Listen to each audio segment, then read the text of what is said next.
من فترة كنا زرعنا النعناع ده في مكان شغلي، ولكن للأسف بعد ما كبر مضطر أسيب الشغل وأروح مكان تاني، فقررت إني آخد شوية نعناع معايا وأزرعهم عندي في البيت.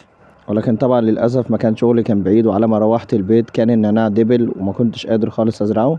فجبت البرطمان ده ومليته مية وحطيت جذور النعناع في المية. وصحيت تاني يوم الحمد لله لقيت النعناع بدأ يفوق شوية ولونه بدأ يبقى كويس والأوراق تبقى كويس، يعني هي كانت داخلة خلاص قربت بعد كده تنشف. هنجيب الحاجة اللي هنزرع فيها، وأي جردل مش عايزينه عندنا هنزرع فيه. وطبعا المفروض نعمل فيه ثقوب، ولكن أنا عندي الجردل كان فيه كسر زي ما واضح كده، فده هستخدمه لتصريف المية ومش هخرب أي حاجة زيادة. أما بالنسبة للتربة بقى فنقدر نستخدم تربة رملية أو تربة طينية مخلوطة بتربة رملية أو تربة طينية بس، وأنا النهاردة كده هستخدم تربة طينية بس.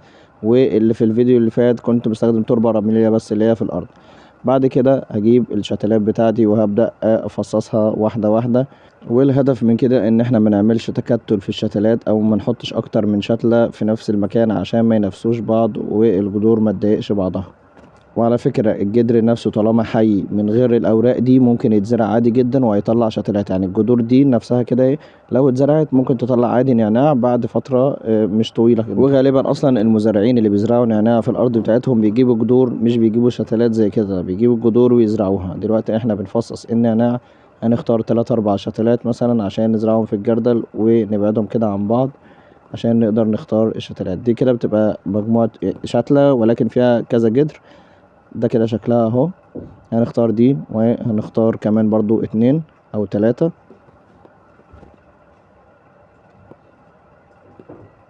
دي كده برضو كانت شتلة تانية، وهنختار كمان واحدة.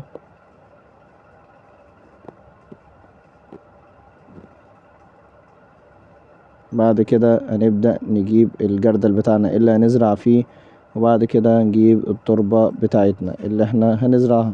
هنبدأ نفضي من التربة في الجردل اللي احنا هنزرع فيه، ولكن مش هنحط الكمية كلها، هنسيب حوالي ربع الجردل عشان نبدأ نحط الشتلات في مكانها، يعني تكون بالشكل اللي احنا عايزينه. ولكن هنصب عليها بعد كده باقي التربة عشان تاخد شكلها وتثبت على كده في مكانها من غير ما نقعد نحفر ونزرع الشتلات من جديد. ده كده حوالي تلتين الجردل اهو، نحوش منه الطوب ده الزيادة ونحوش اي حاجة كده موجودة في التربة معانا. هنبدأ نجيب شتلة شتلة ونبدأ نوقفها كده ونسندها بأي حاجة لحين ما نصب عليها باقي التربة بتاعتها. ونحاول ما نخليش فيه كثافة كبيرة في الجردل بتاعنا اللي بنزرع فيه، لأن كده كده النعناع جذوره بتفرش وبتنتشر بسرعة جدا، فبلاش إن احنا نعمل كثافة كبيرة جدا في الجردل أو نعمل زحمة في الجردل يعني بمعنى أصح. دلوقتي بقى هنصب التربة عشان تاخد الفراغات اللي ما بين الشتلات اللي اتحطت، وعشان تسند الشتلات اللي اتحطت دي.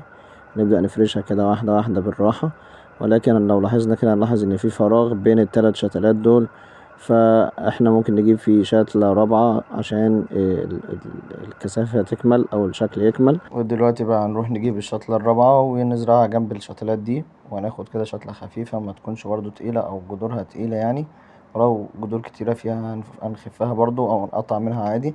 وهنحفر كده شوية في الجردل ونبدأ نحط الشتلة دي ونجيب الباقي من التربة ونبدأ نصب فوقيهم عشان نثبت الشتلات دي، عشان لما نيجي نسقي المية الشتلات ما تتحركش اطلاقا. ودلوقتي بقى جت المرحلة الأخيرة وإن احنا هنسقيها مية، وهنجيب المية اللي احنا كنا ناقعين فيها النعناع من امبارح مش هنرميها برضو، وهنصب كده بالراحة على التربة من فوق لحد ما نملأ الوش بتاع الجردل عشان الجردل كله يتشرب والتربة كلها تتشبع بالمية، عشان الجذور دي لسه محطوطة ولازم التربة تكون رطبة ساعتها او تكون رطبة معظم الوقت لحد ما الجذور تمسك في التربة، وبعدين نبدأ نسيبها عادي من غير مية يوم يوم وهكذا. وده بقى كده كان الشكل النهائي بعد ما زرعنا والأوراق بدأت تشبع شوية من المية، وكده حطيناها في مكان بتشوف فيه ضوء الشمس، يعني مش شمس مباشرة وفي نفس الوقت مش ظل خالص، لحد ما تثبت في الأرض. وده كده كان باقي النعناع، هنفضل شايلينه لحد ما نجيب تربة تاني ونزرعه.